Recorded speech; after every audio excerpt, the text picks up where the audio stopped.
എങ്ങനെ നിങ്ങൾക്ക് ഇന്നെ കണ്ടിട്ട് ഇതൊക്കെ ചോദിച്ചാൽ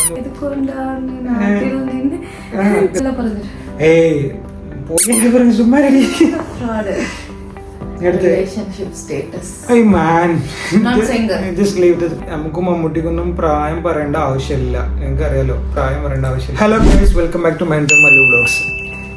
ഇന്ന് നിങ്ങളെല്ലാവരും ഒരേപോലെ കാത്തിരുന്ന ഒരു സംഭവമാണ് ചെയ്യുന്നത്. Q&A.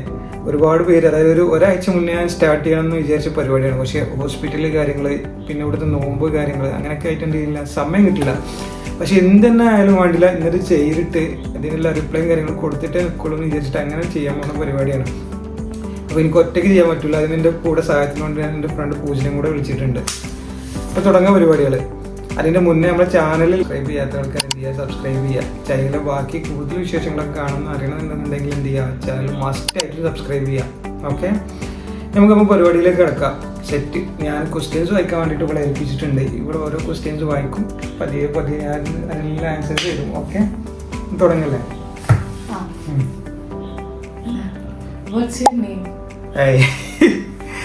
എൻ്റെ പേരെന്താണെന്നുള്ളതാണ് ആദ്യത്തെ ക്വസ്റ്റ്യൻ. പേര് കുറച്ച് ലെങ്തി ആയിട്ടുള്ള പേരാണ്. അഹമ്മദ് അമീൻ ജുബൈർ എന്നാണ് എൻ്റെ പേര് വരുന്നത് പ്രോപ്പർ. അറിയുന്ന ആൾക്കാർ അമീന് വിളിക്കും, അല്ലാത്ത ആൾക്കാർ ജുബൈറിനൊക്കെ വിളിക്കും. അതൊന്നൊരു പ്രശ്നമുള്ള കാര്യമില്ല. അടുത്തത് വ്ളോഗ് കണ്ട ആൾക്കാർക്ക് മനസ്സിലാവും. പ്രത്യേകിച്ച് എന്താ പറയുക, ഹോസ്പിറ്റലിലെ കാര്യങ്ങൾ അങ്ങനെയൊക്കെ ആയിട്ട് പോകുന്നുണ്ട്. നല്ല രീതിയിലാണ് പോകുന്നുണ്ട്. Going good.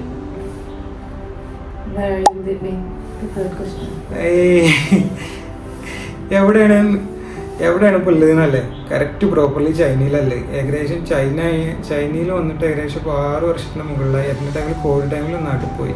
ബട്ട് 3 വർഷമായിട്ട് കണ്ടിന്യൂസ് ആയിട്ട്, ആഫ്റ്റർ കോവിഡ് 3 വർഷമായിട്ട് കണ്ടിന്യൂസ് ആയിട്ട് ചൈനയിൽ തന്നെയാണ് ഉള്ളത്. ഇനി അടുത്തിട്ടുണ്ടല്ലത്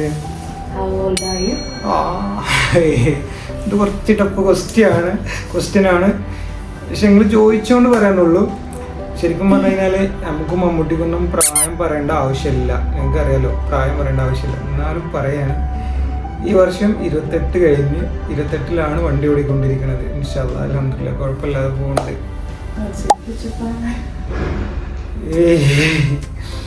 ഫ്യൂച്ചർ പ്ലാൻ എന്താണെന്ന് വെച്ച് കഴിഞ്ഞാൽ, കറൻ്റ് ഇപ്പോൾ MBBS ചെയ്തുകൊണ്ടിരിക്കണേ. ഇത് കഴിഞ്ഞിട്ട് ഇതിൻ്റെ മാസ്റ്റേഴ്സ് ചെയ്യണം, എന്നിട്ട് വർക്ക് ചെയ്യണം. ഇതൊക്കെയാണ് നിലവിലുള്ള ഫ്യൂച്ചേഴ്സ് പ്ലാൻസ്. ഇനി മാറും എന്താണെന്ന് അറിയില്ല, നോക്കി നോക്കാം. ഓക്കെ, ഇനി അടുത്തത് നോക്കാം. അടുത്ത ക്വസ്റ്റ്യൻസ് എന്താ? എങ്ങനെ നിങ്ങൾക്ക് ഇന്നെ കണ്ടിട്ട് ഇതൊക്കെ ചോദിച്ചാന്ന് തോന്നിയായിരുന്നു. മാരീഡ് ആണോ? ഓക്കെ, മാരീഡ് ഒന്നും ആയിട്ടില്ല, കല്യാണം ഒന്നും കഴിച്ചിട്ടില്ല, still single. What's your favorite thing about hobby or passion? Hobby, passion. ആദ്യമൊക്കെ ഹോബി എന്താണെന്ന് വെച്ച് കഴിഞ്ഞാൽ ചങ്ങന്മാരുടെ കൂടെ വർത്തമാനം പറഞ്ഞിരിക്കുക, പുറത്ത് പഠിക്കാൻ പോകുക, അങ്ങനെയൊക്കെയായിരുന്നു. പക്ഷെ പിന്നെ ചൈനയിൽ വന്നതിന് ശേഷം പിന്നെ നമ്മൾ ഒറ്റയ്ക്കല്ലേ, അതുകൊണ്ട് പിന്നെ അതൊരു ഹോബിയും കാര്യങ്ങളും അല്ല. പാഷൻ എന്താണെന്ന് ചോദിച്ചു കഴിഞ്ഞാൽ ഇപ്പം എന്താ പറയുക, ട്രാവൽ ചെയ്യുക തന്നെ. ഞാൻ ചൈനയിൽ അധികം ചെയ്തുകൊണ്ടിരിക്കുന്ന കാര്യം എന്താ വെച്ചാൽ ട്രാവലിംഗ് തന്നെ. അതിനിപ്പോൾ നാട്ടിൽ പോയി കഴിഞ്ഞാലും സമയം കിട്ടുമ്പോൾ അങ്ങോട്ടും ഇങ്ങോട്ടൊക്കെ പോകും. ഇതന്നെ ഹോബീസ്, പാഷൻ എന്നൊക്കെ വേണമെന്നുണ്ടെങ്കിൽ പറയാം. പിന്നെ ജോബൊക്കെ ഒരു പാഷന് ഒരു ഇതെന്നൊന്നും പറയാൻ പറ്റില്ല. കാരണം അതൊക്കെ ഫ്യൂച്ചറിൽ നമുക്ക് അങ്ങനെ വന്നുകൊണ്ടിരിക്കണതാണ്. അത് നമുക്ക് അതിൻ്റെ സമയമാകുമ്പോൾ കറക്റ്റായിട്ട് വരും. നമ്മൾ തേടി പിടിച്ച കാര്യങ്ങൾ സമയമാകുമ്പോൾ കറക്റ്റായിട്ട് വരും.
അതിനുശേഷം ഇപ്പോൾ പക്കയാണ്.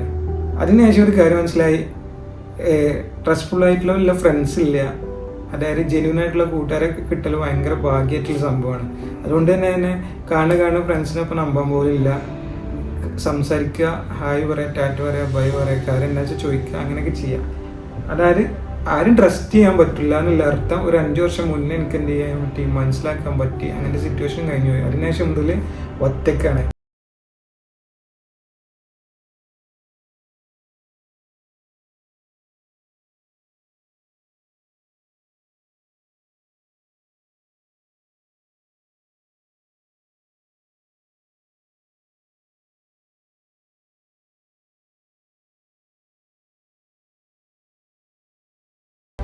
ഇതെങ്ങനെ സ്റ്റാർട്ട് ചെയ്തു എന്ന് ചോദിച്ചു കഴിഞ്ഞാൽ it's A long story. Actually ഞാൻ ചൈനയ്ക്ക് വന്നത് MBBS പഠിക്കാൻ വേണ്ടിയിട്ടല്ല. ഞാൻ നാട്ടിൽ PSC കഴിഞ്ഞിട്ട് അതിൻ്റെ MSc പ്രോഗ്രാം ചെയ്യാൻ വേണ്ടി വന്നതാണ്. പിന്നെ അതിൻ്റെ കൂട്ടത്തിൽ എനിക്കൊരു ഓഫർ കിട്ടി, MBBS പഠിച്ചോ, ഫീസും കാര്യങ്ങളൊക്കെ ഞാൻ പേയ്മെൻറ്റ് ചെയ്തോളാം എന്ന് പറഞ്ഞിട്ട് അങ്ങനെ MBBS എടുത്താണ്. പക്ഷെ ആള് നൈസായിട്ട് എസ്കേപ്പ് ആയി ഫസ്റ്റ് ഇയർ കഴിഞ്ഞപ്പോൾ. പിന്നെ അതിനുശേഷം മുതൽ ഞാൻ തന്നെയാണ് കാര്യങ്ങളൊക്കെ നോക്കണം കേട്ടോ. അങ്ങനെയാണ് ഞാൻ എൻ്റെ MBBS എന്നുള്ള കരിയർ സ്റ്റാർട്ട് ചെയ്യണത്, ഇപ്പോൾ പോയിക്കൊണ്ടിരിക്കണത്. What initially sparked your interest in medicine? മെഡിസിനിൽ അങ്ങനെ വെച്ച് കഴിഞ്ഞാൽ അങ്ങനെ ഒരു സംഭവം പറയാം. ഇപ്പം നമ്മളൊരു പേഷ്യൻസിന് ഡ്രഗ്സ് കൊടുത്തു കഴിഞ്ഞിട്ട്, അതായത് മെഡിസിൻ കൊടുത്തു കഴിഞ്ഞിട്ട് ആ ഞാൻ ഉണ്ടായ സംഭവമായിട്ട് പറയണേ. ഒരു പേഷ്യൻ്റ് എന്നെ മീറ്റ് ചെയ്യാൻ വന്നു. ഞാൻ ഹോസ്പിറ്റലിൽ ഇരിക്കുന്ന ടൈമിൽ വന്ന ടൈമിൽ ട്രീറ്റ്മെൻറ്റും ഹിസ്റ്ററിയും കാര്യങ്ങളെല്ലാം കഴിഞ്ഞതിന് ശേഷം പേഷ്യൻറ്റിന് ഞാൻ മെഡിസിനും കാര്യങ്ങളൊക്കെ പ്രിസ്ക്രിപ്ഷൻ കൊടുത്തതിന് ശേഷം ഒരാഴ്ച കഴിഞ്ഞിട്ട് ശേഷം ആ പേഷ്യൻ്റ് തിരിച്ച് എന്നെ കാണാൻ വന്നു. എന്നിട്ട് എന്നെ കണ്ട് തിരിച്ചൊരാഴ്ച കഴിഞ്ഞ് വന്നിട്ട് എൻ്റെ അടുത്ത് പറഞ്ഞൊരു കാര്യമുണ്ട്, ഡോക്ടറെ അസുഖമെല്ലാം മാറി, അപ്പോൾ മുന്നുള്ളതിനേക്കാളും ബെറ്ററാണ്, ഡോക്ടറാണ് എൻ്റെ രോഗം മാറ്റി തന്നെ ഇറങ്ങേണ്ട എൻ്റെ അടുത്ത് ഒരു പറച്ചിൽ പറഞ്ഞു. ഞാൻ പറഞ്ഞു ഞാനല്ല പഠിച്ചവനാണെന്ന് പറഞ്ഞൊരു അങ്ങനെ കാര്യങ്ങൾ പറഞ്ഞു കൊടുത്തൊരു മൊമെൻ്റ് ഉണ്ട്. ആ മൊമെൻറ്റിൽ വന്ന് എനിക്ക് അപ്പം കിട്ടിയൊരു എനർജിയും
ഒന്നുണ്ടെങ്കിൽ നീന്തിയിട്ട് കരക്ക് എത്തിച്ചേരുക, അതല്ലെങ്കിൽ അതിൽ മുങ്ങിച്ചാവുക. ഈ 2 ഓപ്ഷൻ നല്ലത്. പക്ക എന്താ പറയുക, ഒരു സർവീസായിട്ടും ഒരു ലേണിംഗ് ആയിട്ടുള്ള ഒരു പ്ലാറ്റ്ഫോമാണ്. ഓരോ ദിവസം കൂടുന്നതോറും നമുക്ക് നോളജ് കൂടിക്കൊണ്ടിരിക്കും.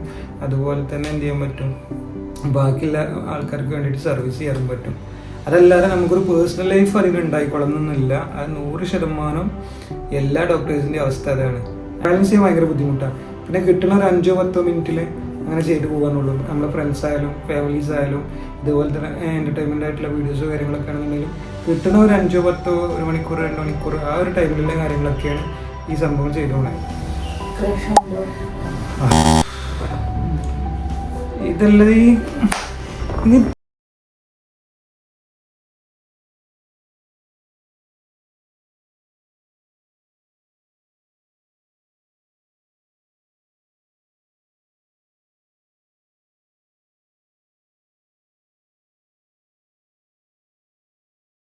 പിന്നെ മീര ജാസ്മിൻ തമിഴിലും കളിച്ചിരിക്കില്ലേ?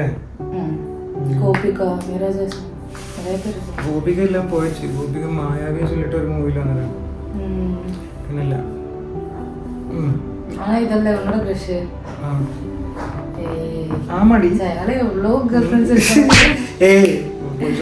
ഒരുപാട് ക്രഷ് ഉണ്ട്. പിന്നെ നെക്സ്റ്റ് വൺ, അടുത്ത ക്വസ്റ്റ്യൻ പറയട്ടെ.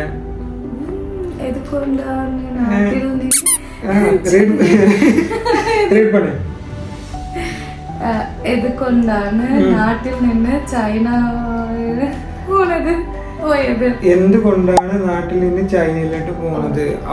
സോറി, ഞാൻ പറഞ്ഞല്ലോ, ഞാൻ ചൈനയ്ക്ക് എൻ്റെ മാസ്റ്റേഴ്സ് പഠിക്കാൻ വേണ്ടി വന്നത്. ബാച്ചിലർ BSc ഫുഡ് സയൻസ് ആയിരുന്നു ഞാൻ പെരിന്തൽമണ്ണയിലെ MSTM കോളേജിൽ BSc ഫുഡ് സയൻസ് 2017 കഴിഞ്ഞിട്ട്, പിന്നെ ഞാൻ 2017 കഴിഞ്ഞിട്ട് എബ്രോഡ് വേറെ ഏതെങ്കിലും കൺട്രിയിലേക്ക് മാസ്റ്റേഴ്സ് പോകാൻ വേണ്ടി നിൽക്കുന്ന ടൈമിലാണ് പിന്നെ ചൈനയിലേക്ക് വന്നു. ആ പ്രോഗ്രാമോടെ സ്കിപ്പ് ചെയ്തിട്ട് MBBS ജോയിൻ ചെയ്യുന്നു. അങ്ങനെയാണ് ഇപ്പോൾ ചൈനയിൽ കറൻ്റിൽ ഓടിക്കൊണ്ടിരിക്കുന്നത്. Next one, future plans. Sorry, correct അല്ലേ? ഫ്യൂച്ചർ പ്ലാൻസ് ഞാൻ പറഞ്ഞല്ലോ, നമ്മൾ കരിയർ MBBS ആണെന്നുണ്ടെങ്കിലും അതിൻ്റെ മാസ്റ്റേഴ്സ് എടുക്കുക, ഒരു ജോബ് ചെയ്യുക, പ്ലസ് അതിൻ്റെ കൂടെ ഈ ചൈനയിൽ നിന്നതുകൊണ്ട് കുറച്ച് പ്ലസ് പോയിന്റ് ഉണ്ടായിട്ടുണ്ട്, കുറച്ച് ബിസിനസ്സും കാര്യങ്ങളൊക്കെ വന്നു കൂടിയിട്ടുണ്ട് തലയിൽ.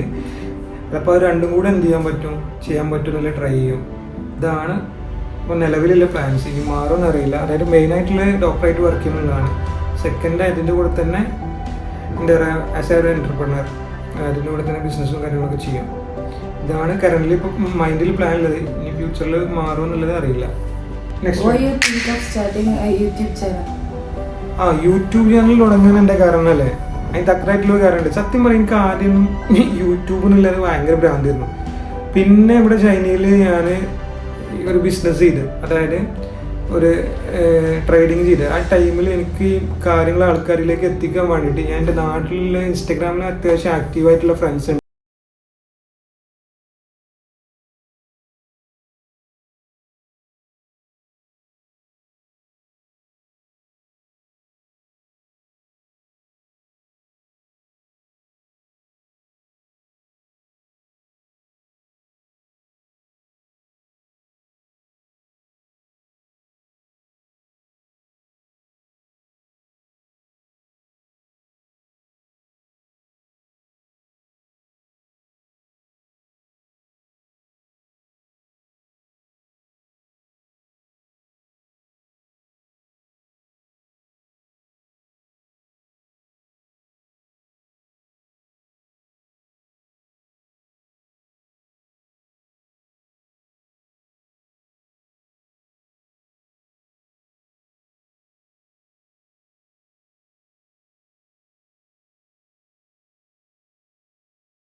അപ്പൊ അങ്ങനെയൊന്നുമില്ല. അപ്പൊ അങ്ങനെ ക്രഷ് കാര്യങ്ങളൊക്കെ ഒന്നും സമയമില്ല. അപ്പൊ നമുക്ക് മെയിൻ ആയിട്ട് എന്താ പറയാ, ആദ്യം പ്രൊഫഷൻ MBBS എടുത്ത് കഴിഞ്ഞിട്ട് ഫിനിഷ് ആക്കാൻ ടൈം സബ്സ്ക്രൈബേഴ്സ് പിന്നെ എല്ലാരും പോയി അല്ല പറഞ്ഞു. ഏയ്